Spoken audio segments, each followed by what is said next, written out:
저희를 이끄시사 우리가 하나님 안에서 하나님이 주시는 말씀으로 방향과 좌표를 세우고 온전히 나갈 수 있도록 도와주옵소서. 거짓된 것이 판을 치는 이 세상에서 하나님 진리를 찾아가고 있습니다. 바른 진리를 찾아갈 수 있도록 역사하여 주시옵소서. 오늘도 이사야서 강의를 통하여 하나님이 주시는 음성을 듣고자 합니다. 저희들에게 말씀하여 주옵소서. 우리 주 예수 그리스도의 이름으로 기도하옵나이다. 아멘. 오늘 시간에는 이사야서 강의의 두 번째 시간으로서 이사야서에 나타난 메시아, 그는 과연 어떤 분이었을까? 라는 제목으로 함께 말씀의 은혜를 나누기 원합니다. 이사야, 하나님이 구원하신다, 그런 뜻이죠. 예수님과 똑같은 음가를 지닌 히브리어입니다. 그래서 이사야도 예수라는 뜻입니다.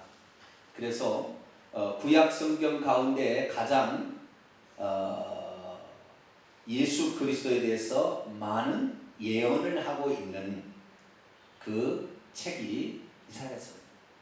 호세아도 예수라는 이름과 음가가 똑같습니다.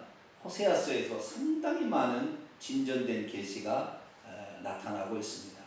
그래서 우리가 이사야 선지자가 남쪽에서 활동할 때 북쪽에서 호세아 선지자가 활동을 했죠.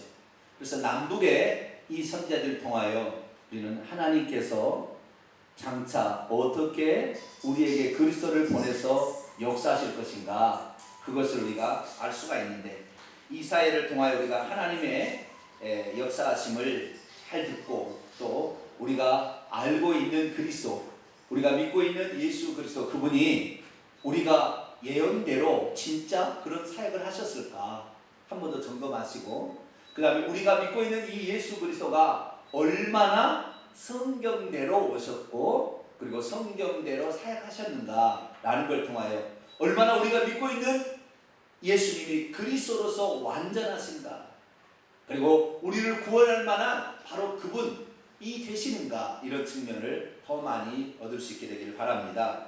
이사야서는 BC 740년경에서 BC 680년까지 약 60년 어간에 4개의 왕들이 있을 때, 우시야, 요담, 아하스, 히스기야, 유다 왕의 4왕이 살았을 때 활동하던 남유다의 왕궁 선지자입니다.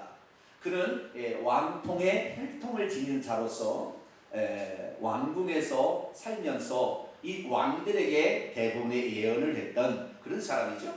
그래서 이 이사야서를 통하여 우리가 왕궁에서 일어나는 실제적인 한 사건을 우리는 보게 되는데, 나중에 36장에서 39장은 유다 왕국에서 일어난 사건, 3가지 사건을 그대로 표현해주고 있습니다. 히스기야 왕 때 일어난 사건을 그대로 표현해주고 있으므로 왕이 어떤 생각을 가지고 있었고 또한 그 왕이 어떤 하나님을 알고 있었는가까지 정확히 표현이 되며, 그때 하나님께서 얼마나 기적적으로 히스기야 왕 때 역사하셔가지고 하나님을 알게 해주셨는지 우리가 좀 확인할 수가 있습니다. 그래서 우리가 이사야를 통하여서 하나님께서 이사야 선지자를 통하여 얼마나 많은 예언을 하셨고 특별히 그리스도에 관하여 예언하셨는가를 많이 알 수 있게 되길 바랍니다. 자, 이사야서는 크게 2부분 또는 3부분으로 구성되어 있습니다. 이사야서 1장부터 39장까지가 첫 부분이고요. 2개로 나눈다 한다면 40장에서 66장까지가 두 번째 부분입니다. 이사야서는 놀랍게도 66권 성경책하고 유사한 구조를 가지고 있습니다. 구약이 몇 권이죠? 39권이죠. 그래서 1장부터 39장까지가 그 심판을 예고하시고 그 다음에 실제적으로 그렇게 하셨던 이야기가 나와 있고요. 40장부터는 이제 신약성경 마태복음 1장 1절 마태복음이죠. 40장부터 66장까지는 회복에 관한 그런 말씀으로 구성되어 있습니다. 그리고 거의 유사한, 그래서 이사야 40장에 딱 들어가게 되면 예수님께서 공생애를 시작하셨을 때에 세례 요한이 나타나서 메시아의 오실 길을 준비해 주잖아요. 회개하라, 천국이 가까웠다. 그것이 이사야 40장에 딱 나와요. 거의 보니까 복음서의 구조하고 유사하게 이렇게 가고 있어요. 그래서 구약의 복음서다. 따라서 해봅시다. 이사야는 구약의 복음서다. 그렇게 알려진 거예요. 그 정도로 이 복음, 예수 그리스도 그분이 누구신지에 대하여 많이 얘기를 하고 있을 뿐만 아니라 이 이사야서의 구조도 성경 66권의 구조를 탄 것처럼. 그리고 요한계시록이 몇 장이 나오죠? 요한계시록이 몇 장이 끝이 나죠? 22장이에요. 그것이 66권입니다. 성경으로 치게 되면 요한계시록이 66권인데 이 66장에 가면 새하늘과 새 땅이 나와요. 65장부터 21장과 22장에 새하늘과 새 땅이 나오는데 새하늘과 새 땅이 마지막에 나와요.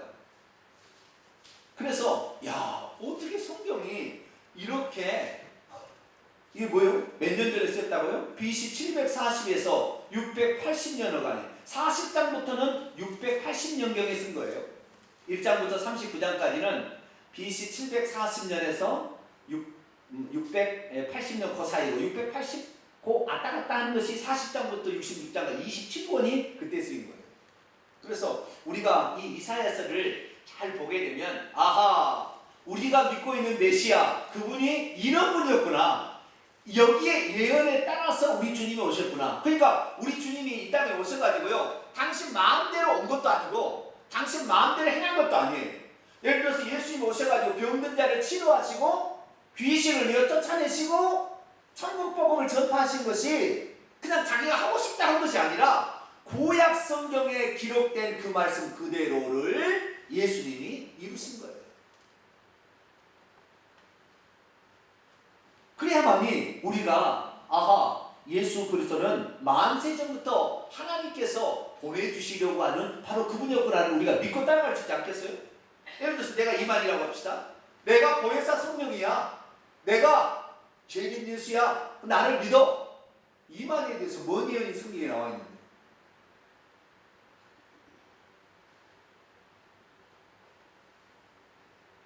이만에 대해서 뭔 예언이 성경에 나와 있는?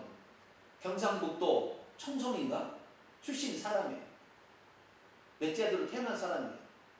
그 사람이 무소부재합니까? 말이 안 되잖아요. 그런데도 사람들이 헛된 것을 믿고 따라간다 이 말. 헛된 것을. 우리는 성경에 기록된 그 하나님, 할렐루야, 성경에 기록된 그 그리스도 하나님께서는 알파 오메가 시작과 처음이기 때문에 하늘로 찍어버리니까 아직 아들이 존재하지 않고 아직 그리스도가 오지 않았어도 하나님께서 이미 그리스도가 오신 것처럼 과거적으로 예언을 다 해버려요. 왜? 하나님은 알파 오메가인데 다 봐버리는데 한 번에 항상 현재 속에 살고 있거든요. 우리야 과거고 우리야 미래의 일이지만 하나님은 그 시간 밖에서 계시는 분인데 그걸 못하겠어요? 그러니까 이 구약 성경을 읽으면 읽을수록 우리는 뭐냐? 아, 하나님은 전지전능하시구나. 이분만이 신이구나.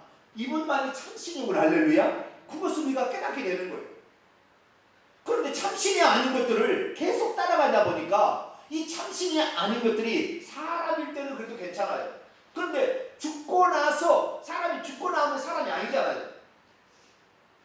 육체가 없으니까 사람이 아닌 것들을 믿기 시작하게 되면은 그 사람이 아닌 것들이 형상화시키는 우상을 만들 수밖에 없다고요.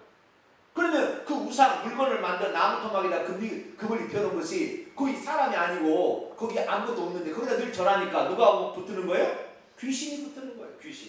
귀신이 붙어가지고 그 흉내를 내므로 말미암아 귀신은 하늘에서 타락할 때 저주를 받았어요.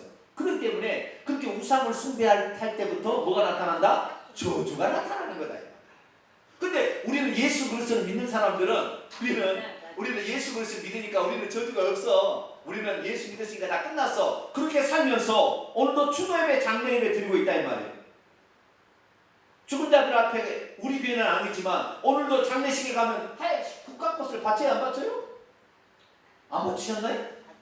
국화꽃을 바치는 거예요. 그 양반이 지금 거기 있어요? 껍데기만 놔두고 콩깍지만 놔두고 콩은 지금 어디 가버렸는데 수학에서 가버렸어요. 콩깍지만 있는 데다가 거기다 국화꽃을 바치면 그 콩깍지가 국화꽃을 받냐고요? 안 받는데 거기다 자꾸 바치고 예수 안 믿는 사람은 거기서 큰절을 하잖아요. 향을 피우잖아요.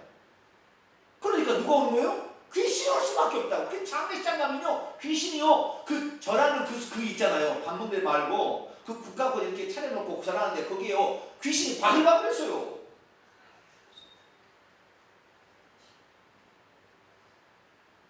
너도 나도 와서 절을 해주니까 고맙고 까까까까 좋다고 생각하고 믿음이 없고 연약하고 좀 몸이 안 좋은 사람 썩 들어가는 거예요. 그 속에. 장례식장에 갔다 왔다 귀신 그 몸이 상해가지고 망가진 사람 많습니다. 그러니까 장례식장 그렇게 자기 가족이 아니고서는 특별한 사람이라서 안 가는 게 좋아요. 가게 되더라도 절대 꽃을 바치지 말게 되길 바랍니다. 꽃 바치게 되면 그게 우상 숭배예요. 그래서 우상 숭배는 귀신한테 절하는 거지. 귀신은 저주받은 데가기 때문에 어떻게 해요? 저주가 내게 나타나는. 그래서 예수 그리스도를 믿어도 계속해서 저주가 나타나는 것은 우상 숭배를 끊지 않는 거예요. 예수 그리스도를 믿어도 추도 예배를 드리는 거예요. 집에서 죽은 자의 날짜에 맞춰서 예배를 드리는 거예요. 그러니까 하나님이 그 저주받은 예배를 안 받으시니까 누구 와서 예배를 받은 거예요? 귀신이 와서 받을 수밖에 없다는 말이에요. 예배를 드리니까. 우리는 찬송을 하고 우리는 성경을 인용한다 하지만 하나님께서 그걸 하지 말라겠어요. 어디에 구약에 누가 죽었는지 예배드렸다는 대목이 어디가 있냐고요. 슬퍼하는 건 있어요. 사람이 죽었으니까. 그러나 어디 예배드리는 게 어디가 있다 이 말이에요. 없어요. 그런데 우리는 추도예배라고. 왜? 처음에 이무엘이라는 사람이 1885년에 이무엘이라는 사람이 감리교 사람이 있는데 자기 어머니가 돌아갔는데 길에 그냥 안 하면 호로자식을 그럴까봐 우리도 제사 대신에 예배드립니다. 이렇게 하고 만들어낸 거예요. 핍박을 안 당해보려고. 근데 그 핍박이 아니라 그것이 한국교회 저주를 불러들였다 이 말이에요. 그것 때문에 결국에 이 나라가 일본에게 망한 것이고 우상 숭배하다가 북한에서 우상 숭배를 결정하는 바람에 70년 동안 저는 고통을 지금 당하는 거예요.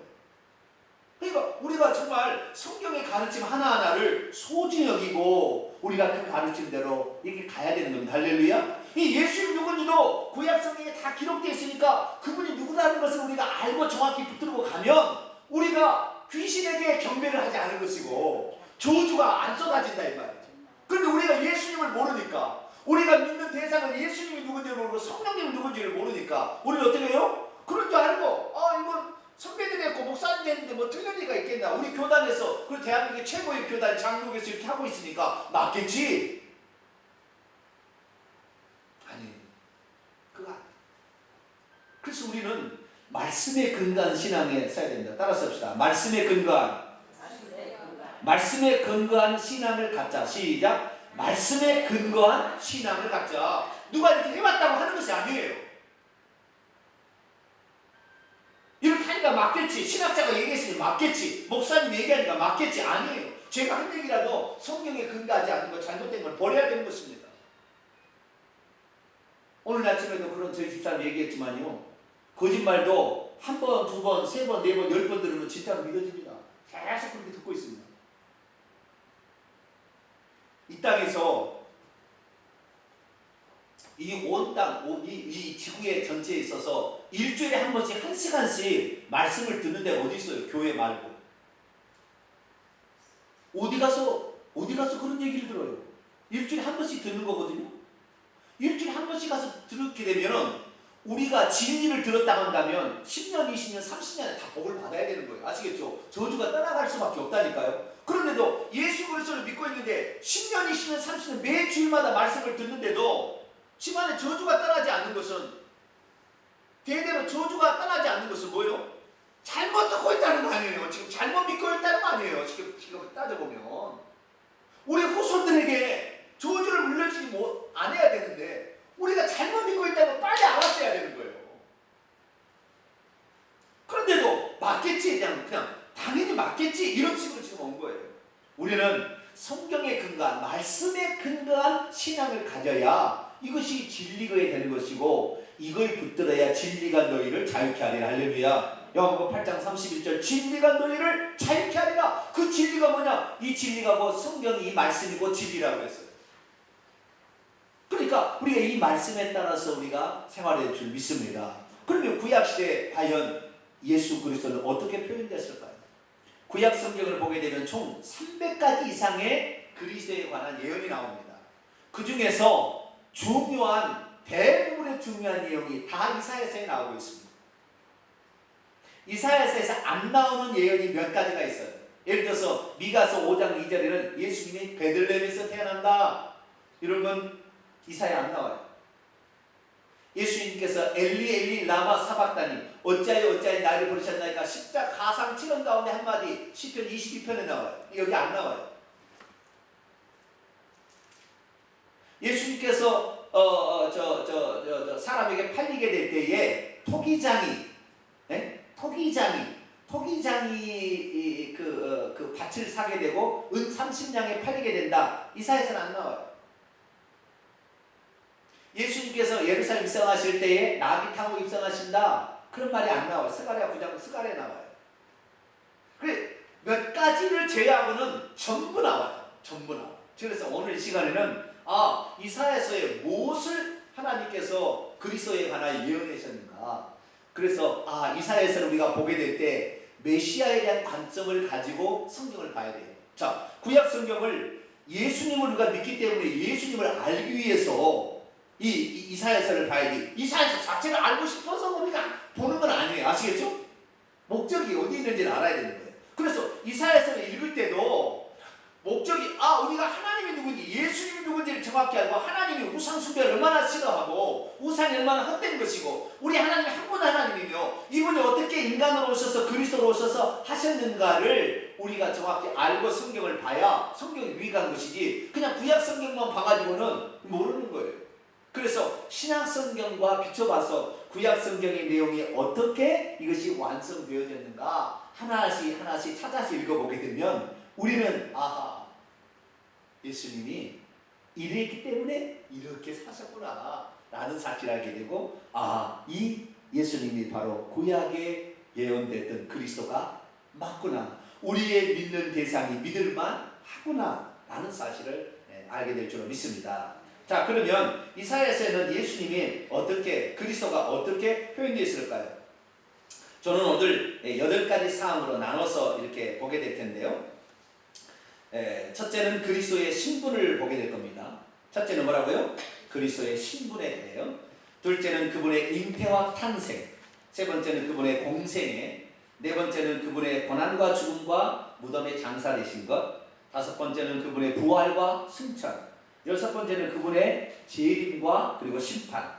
일곱 번째는 사탄의 심판과 그분의 왕적 통치. 여덟 번째는 그분이 통치하는 새하늘과 새 땅. 여기까지 우리가 살펴볼 것입니다. 그래서 총 8가지 주제를 가지고 오늘 살펴보게 되는데 첫 번째는 그리스도의 신분에 관한 것입니다.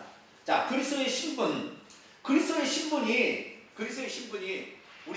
우리 교회에서는 아마 귀가 닳도록 들은 말씀이 이사야 9장 6절이에요. 아마 제가 생각할 때 100번 들지 않았을까 싶어요. 우리 교회. 그런데 이 사실에 대해서 모르는 사람이 수두룩해요. 전 세계적으로. 그리스도의 신분, 그리스도가 누구냐, 어떤 존재냐, 이분이 하나님이냐 아니면 하나님의 아들이냐, 이분이 사람이냐 이분이 하나님이냐, 이분이 왕이냐 이분이 종이냐, 신분에 관하여 이사야서는 분명하게 우리에게 얘기를 하고 있습니다. 그래서 이 그리스도의 신분을 자 보세요. 그리스도가 이 땅에 태어나기도 전에 또 이사야 같은 선지자가 그리스도를 예언하기도 전에 하나님께서는 그리스도를 마음에 품고 있었어요. 하나님의 아들을 마음에 품고 있었어요. 오늘 제가 돌아오는 주일 오후 찬양 예배 때 이 부분에 관하여 더 깊은 메시지를 제가 전하겠습니다. 그런데 우선 알 것은 뭐냐면 그리스도가 여기에 지금 이사야서 이게 그리스도가 어디서 탄생하고 어떻게 죽고 어떻게 부활하고 어떻게 재림할 때까지 다 나와 있다고 지금 나와 있거든요. 그런데 이 그리스도가 이사야 선지자가 처음으로 얘기한 것이 아니라 하나님은 만세 전부터 이 그리스도에 관하여 하나님이 생각하고 있었어요. 계획을 세워놨다 이 말이에요. 자, 에베소서 1장을 보겠습니다. 에베소서 1장.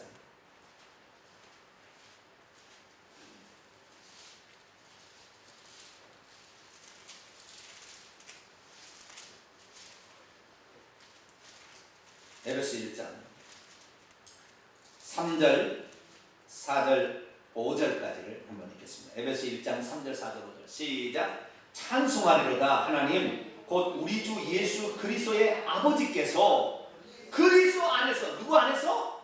그리스도 안에서 하늘에 속한 모든 신령한 복을 우리에게 주시는데 곧 창세전에 어디 안에서? 그리스도 안에서 우리를 선택해서 우리로 하여금 그 앞에 거룩하고 흠이 없게 하신 그의 깊은 우리를 예전에 어떻게 해야 돼? 예수 그리스도 말미암아. 자, 여기에 예수 그리스도로 말미암아. 그리스도 안에서 그리스도로 말미암아 누구가 되는 거예요? 하나님의 아들들이 되는 거예요. 이것을 언제 계획했다고요? 창세 전에. 그러니까 구약의 BC 740년경에 내가 장차 보내줄 그리스도는 이런 그리스도를 내가 보내줄 거야 하고 그때 생각이 게 아니라 이 말이에요. 아시겠죠? 지금 그리스도는 이미 만세 전에, 창세 전에 모든 만물이 지어지기 전에 아버지의 생각 속에서 그리스도를 통하여 하나님의 자녀들을 만들려고 하는 계획이 있었다 이 말이에요. 그 그리스도가 바로 당신이 직접 아들이 되오심으로, 예수로 오심으로 말미암아, 아들로 오심으로 말미암아 그 일을 이루시려고 하는 계획을 하나님이 만세 전부터 갖고 있었어요. 그러니까 이사야가 오늘 제가 이제 이 얘기하는 이사야가 이 그리스도가 이런 존재라고 예언했으니까 하나님 그때 이왕이면 처녀에서 태어나게 하는 게 더 나을 것 같아. 그래야 사람들이 믿지 않을까? 좋다. 이제 내가 처녀로 잉태한다고 얘기를 해야지. 이사야 예언해라. 이사야 7장 14절 보라 처녀가 잉태해 아들을 낳을 거니 그 이름은 임마누엘이라 하리라. 그래서 예언한 게 아니다 이 말이에요. 만세 전부터 처녀가 잉태하여 아들을 낳게 하는 계획을 세웠어요. 그러니까 창세기 3장 15절부터 여자의 후손이 뱀의 머리를 상할 것이라고, 여자의 후손, 처녀가 아들을 낳아서 씨를 낳아서 그 씨가 뱀의 머리를 사탄을 박멸하고 우리를 구원할 거라고 창세기부터 얘기를 하고 있는 거예요. 아시겠죠? 그러니까 이 그리스도라는 것이 이사야가 비로소 그때 비로소 알게 된 것도 아니고 하나님께서 그때 생각했는 것도 아니고 만세 전부터 하나님은 벌써 이 생각을 갖고 있었고 시간이 지남에 따라서 우리에게 공개하시기 시작한 거예요. 예수님 요한복음 그러잖아요. 내가 너희에게 이를 것이 많으나 지금은 너희가 감당치 못하리라. 아직 이를 때가 안 되어서 얘기 안 한 것 뿐이지 하나님은 만세 전부터 그런 계획을 가지고 있었다는 거예요. 그런데 그 만세 전부터 하나님께서 아들로 오시고 아기로 태어날 것을 누가 예언했느냐? 이사야서에 처음 나오는 거예요. 처음 나오는 세상. 물론 이 계획은 만세 전부터 있었어요. 어떻게 하느냐? 요한복음 17장을 볼까요? 아들로 말미암아 그 일을 이루시겠다는 것이 요한복음 17장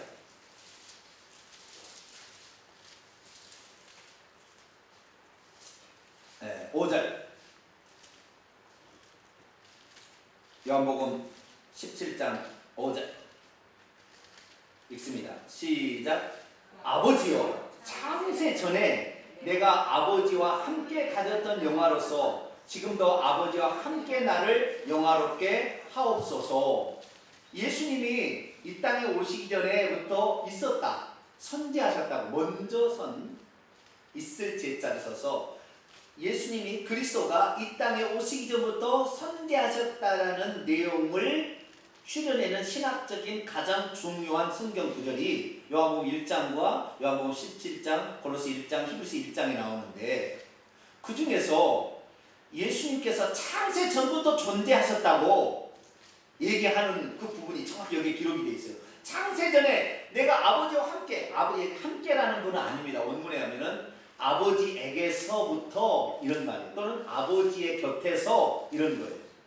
원문이 그러지 않는데 함께라고 하니까 꼭 두 개의 존재가 있는 것처럼 착각하게 만드는데 그런 건 아닙니다. 나중에 제가 주로 찬양할 겁니다. 창세 전에 이미 하나님께서 그 아들로 말미암아 우리를 구원할 것을 마음에 품고 있었어요. 그런데 그 창세 전에 아들이 존재했어요? 안 했어요? 대답을 해보세요. 창세 전에 아들이 존재했어요? 안 존재했어요? 존재 안 했죠. 마리아가 비로소 낳음으로 아들이 존재하기 시작한 거예요. 이 구약시대에 하나님은 아버지가 아니에요. 아직 아들을 안 낳았으니까. 구약 성경에는 하나님이고 그냥 여호와지 아버지가 아닙니다. 만들었다는 측면에서 아버지라는 그 비유적인 뜻으로 나올 뿐이지 자기 자식이 있는 아버지로 안 나와요. 구약 성경에 그런 말이 없어요. 성경에는.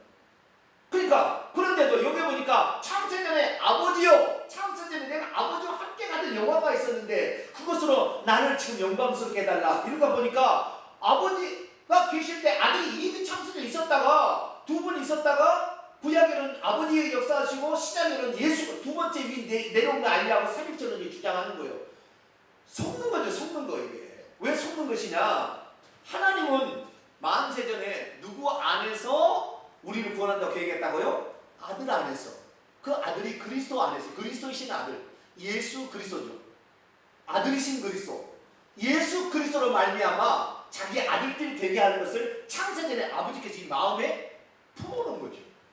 생각하고 있어요. 생각 속에 이미 다 있는 거예요. 아직 존재는 하지 않았어요. 그러나 자 보십시다. 하나님은 알파와 오메가신데 알파 오메가 처음과 끝이에요. 다 알고 있어요.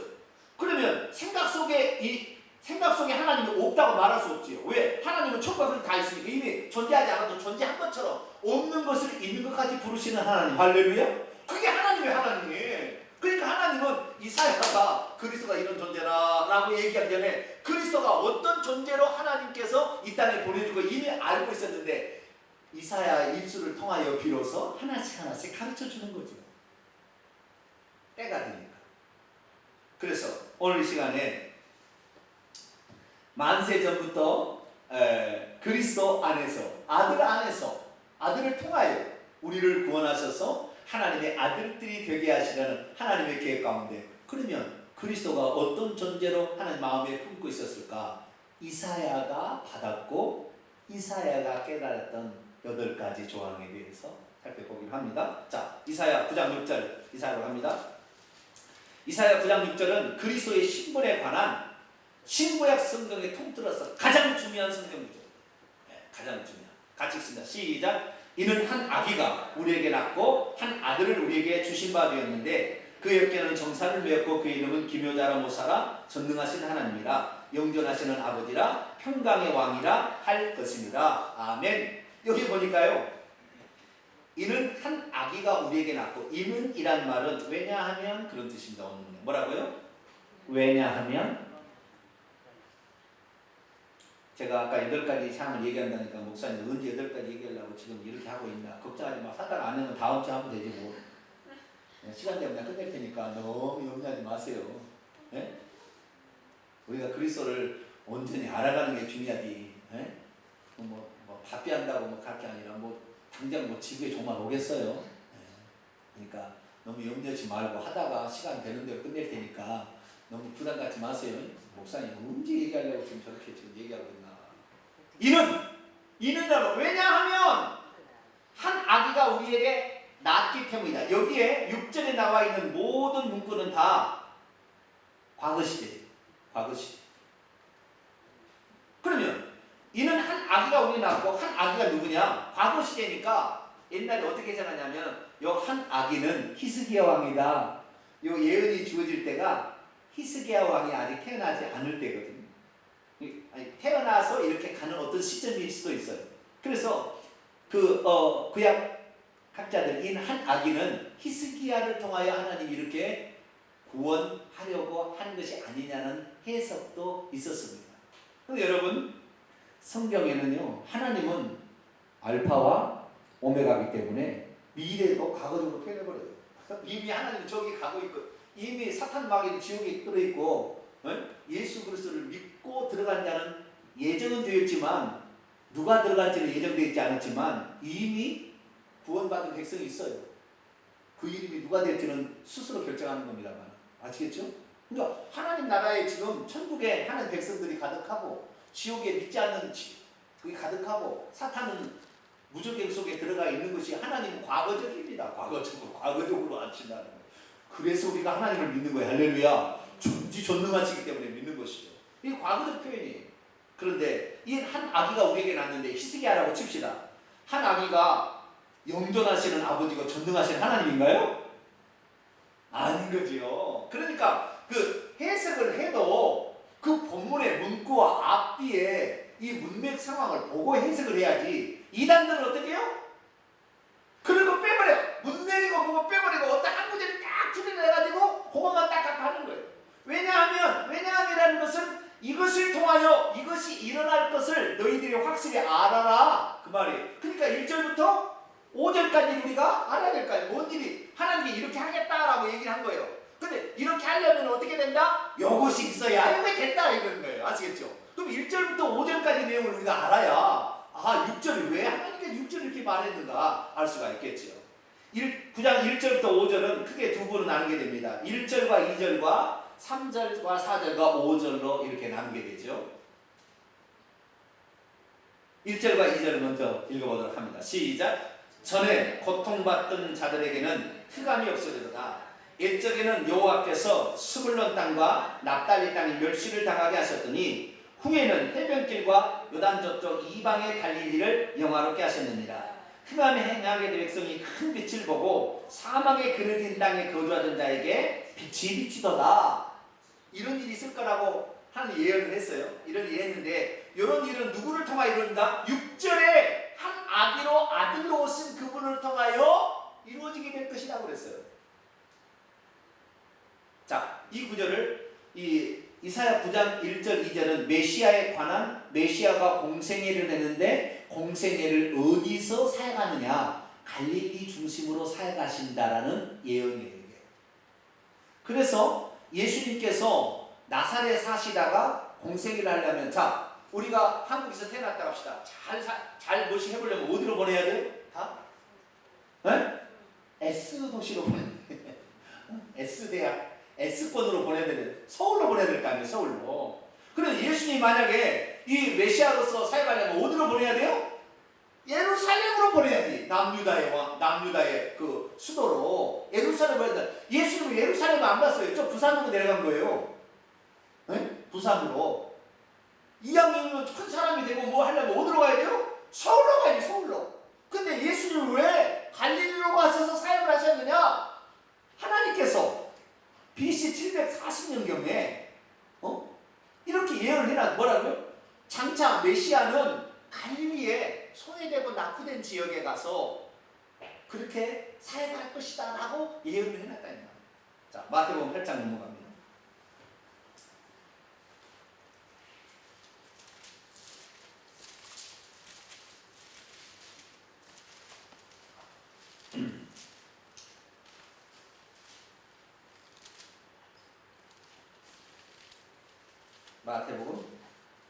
마태복음 8장이 아니라 마태복음 4장 죄송합니다. 제가 헷갈렸습니다. 마태복음 4장 12절입니다. 가끔가다 제가 왔다 갔다 할 때가 있기도 해요. 그러나 주소를 그래도 잘 찾아갈 테니까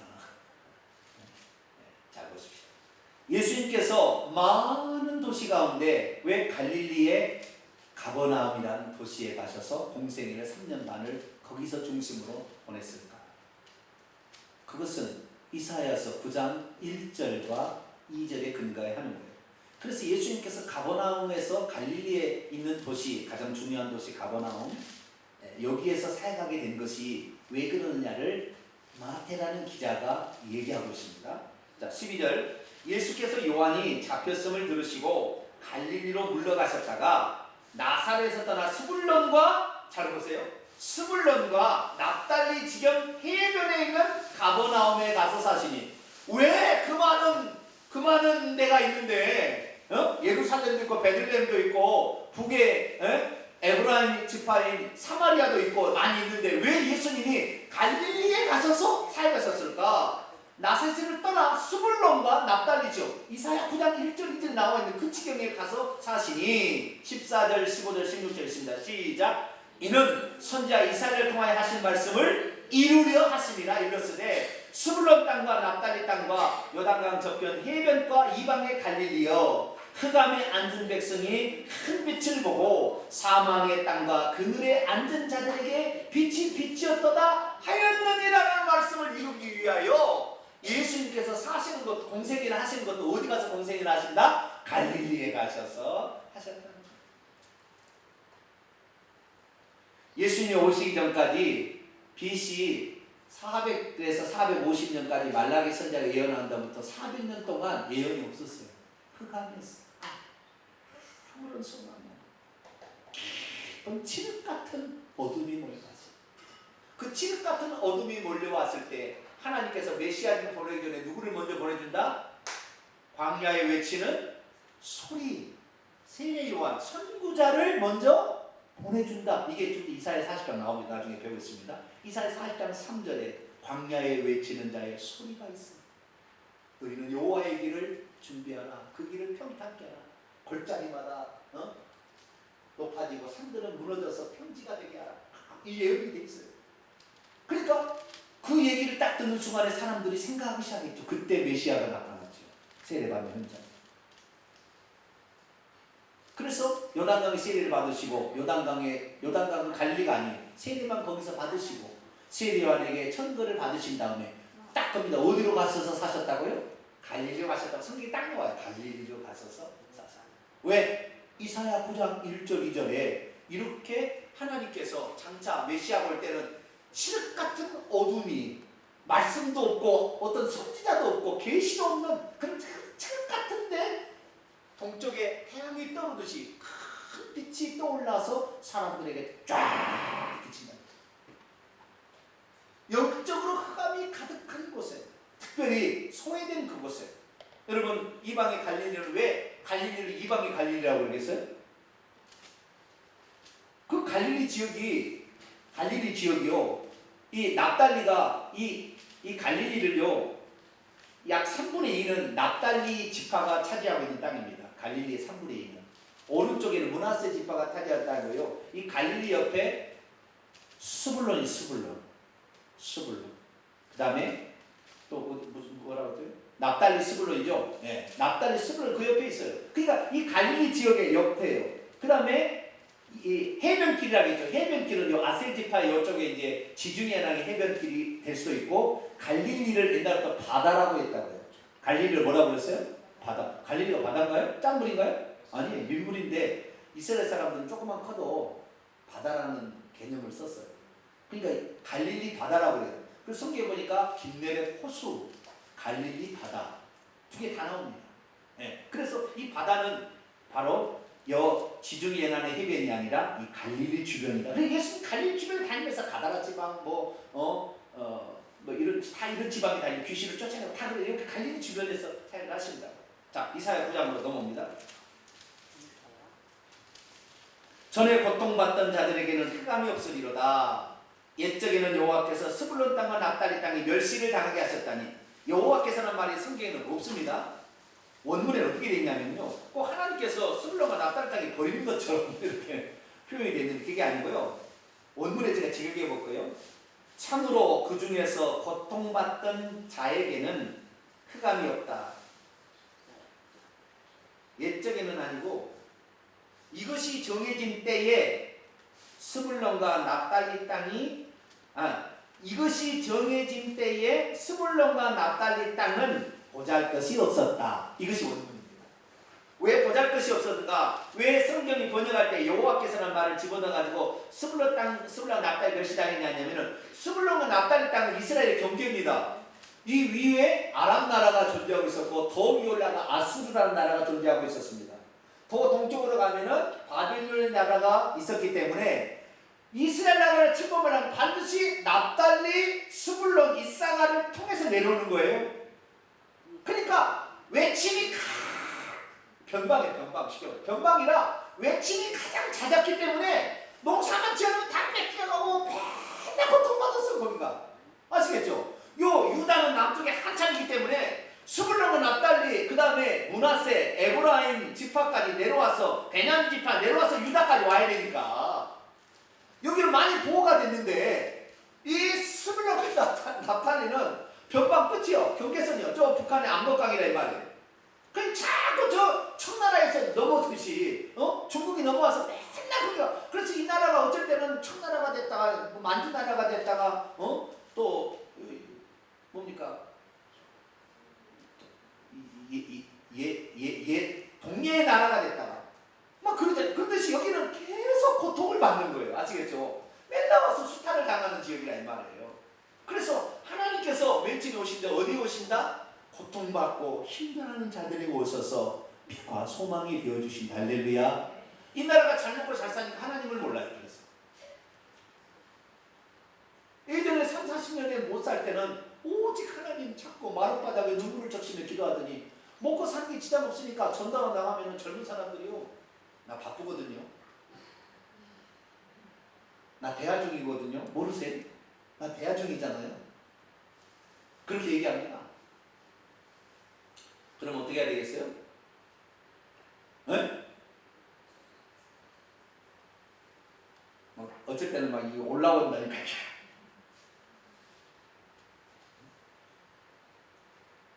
제가 갈 때 뭐라고 뭐 소개하냐면 처음부터 명함을 딱 주고 제가 동탄명수의 교회 담임 목사입니다. 소개합니다. 목사님이 자기가 누구니까 소개했으면 예의가 있잖아요. 기본적으로. 그러지 않겠어요?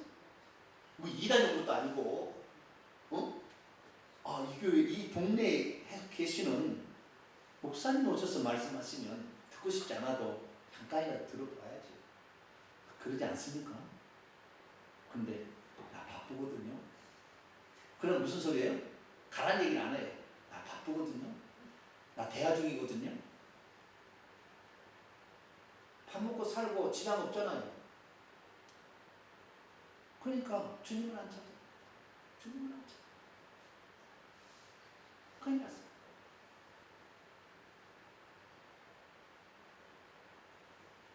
우리는 혹시 잘 먹고 잘 산다 할지라도 더 심령이 가난해지게 되길 축원합니다.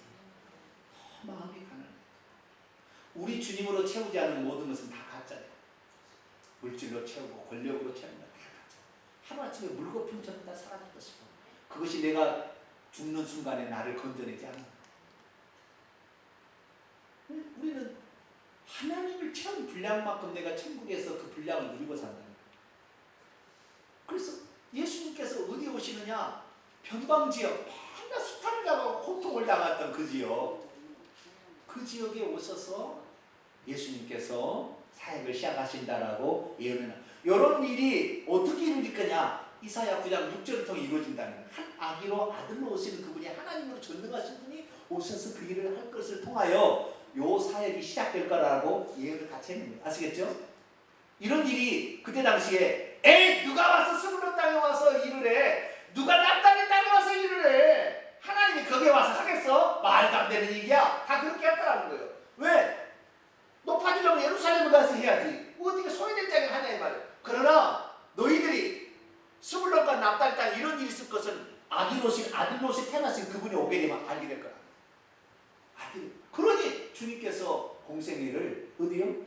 갈릴리, 납달리, 스불론 땅 옆에 있는 나사렛에 있다가 갈릴리 오셔서 가버나움에서 사역하심으로 그 공생애를 시작하셨다는 거예요. 이게 1절과 2절이에요.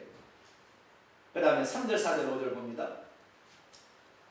주께서 이 나라를 창성하게 하시며 그 즐거움을 더하게 하셨으므로 추수하는 즐거움과 탈취물을 나눌 때의 즐거움들이 그들이 주 앞에서 즐거워하니. 이게 뭐예요?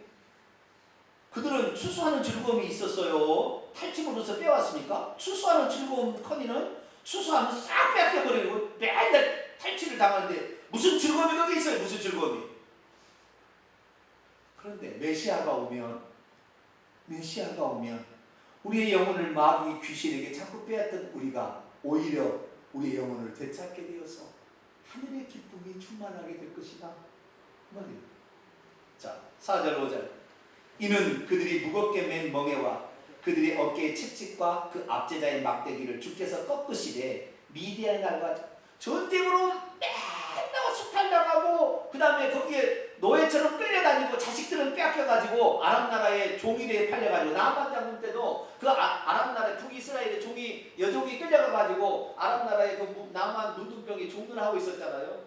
그래가지고 문둥병이 자기 주인이 문둥병을 죽으니까 그랬잖아요. 그 여종이 주인이요 우리나라에 가면은 하나님의 선지자가 있는데 거기 가면 문둥병도 다 고쳐요.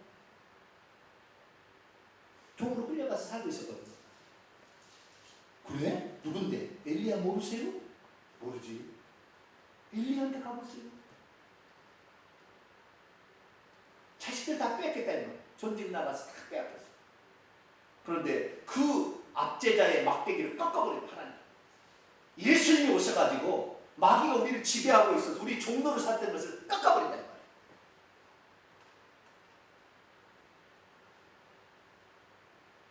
그게 바로 하나님께서 만세전에 계획하신 그리스도가 하실 일이라는 거죠.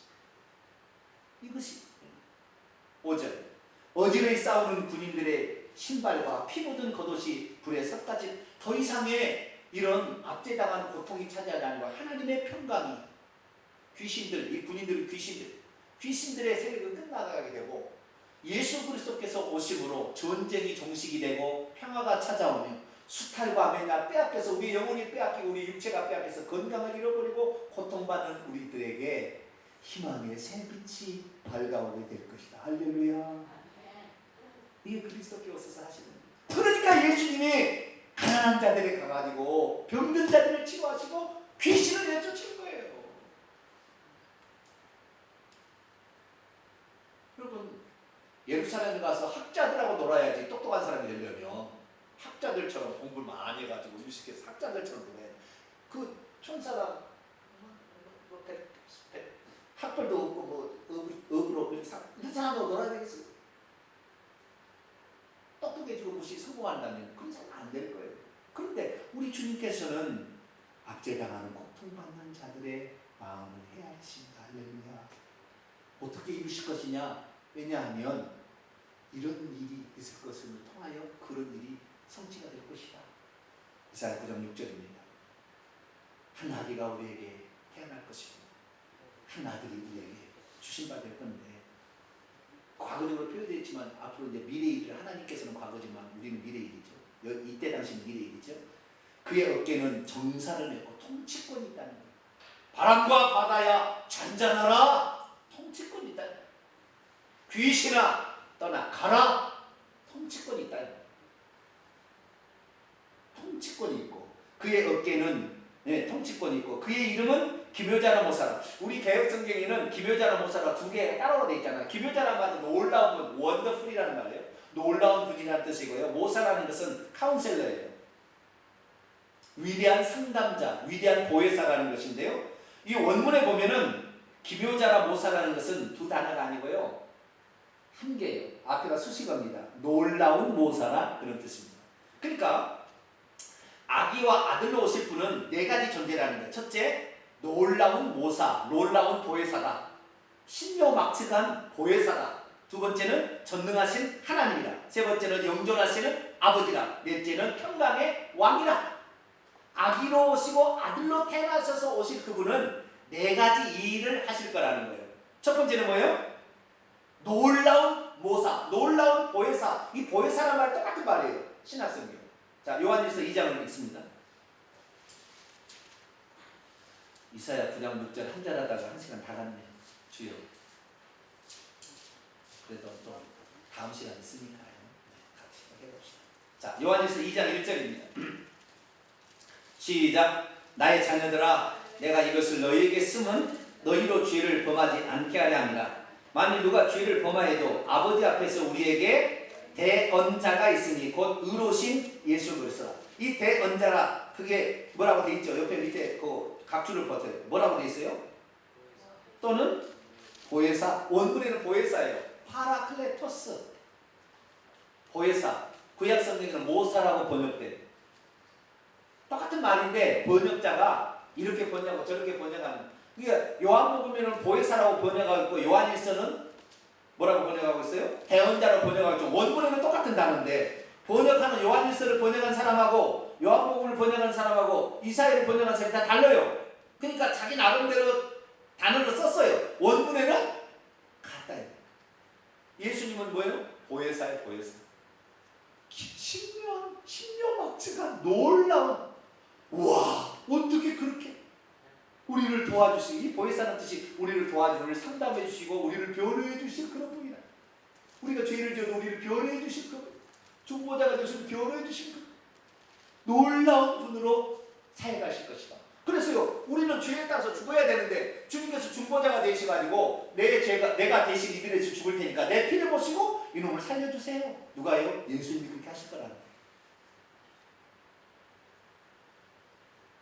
전능하신 하나님. 예수님이 어떤 분이에요? 전능하신 하나님. 그분이 전능자예요. 전능자. 못하실 것이 없잖아요. 열매를 무화과나무 열매를 따러 갔는데 무화과나무 열매가 없어요. 입만무성이에요. 다시는 열매를 맺지 못하려 했더니 그 다음날 아침에 보니까 나무가 어떻게 말랐어요? 뿌리채 말라. 전능한 하나님. 말씀 한마디로 이 꽃벌을 만들어버려요.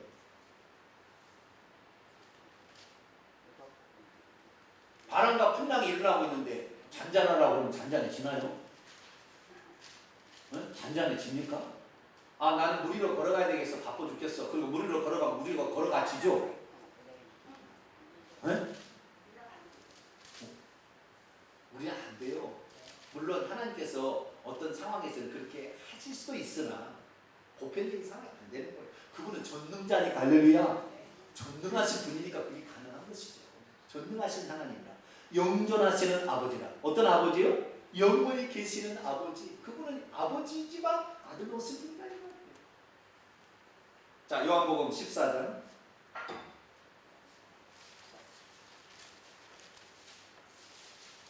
요한복음 14장 9절 있습니다. 시작. 예수께서 이르시되 빌립아 내가 이렇게 오래 너희와 함께 있으되 내가 나를 알지 못하느냐? 나를 본 자는 아버지를 보았거늘 어찌하여 아버지를 보이라니. 나를 본 건 누구를 본 거예요? 내가 아버지니까. 14장 6절에 내가 곧 길이요 진리요 생명이 나로 말미암은 자는 아버지께로 올 자가 나를 통하지 아버지께로 올 자가 내가 아버지니까 내게 올 자가 없는 거예요. 나를 통하지 않고는 이 육신을 입고 네 아들을 통하지 않고는 아버지께로 올 자 내가 아버지니까. 요한복음 10장 30절 읽습니다. 10장 30절 시작. 나와 아버지는 하나이니라 하십니다. 하나. 나와 아버지는 뭐예요? 둘이에요? 둘? 하나. 한 분 하나입니다. 한 분 하나입니다. 네. 그래서 예수님은 영원히 계시는 그 아버지요. 그 다음에 평강의 왕이라. 내가 너희에게 평강을 주노라. 세상이 주는 것 같지 아니한다. 예수님이 오시자마자 항상 너희에게 평강이 있을지어다. 할렐루야.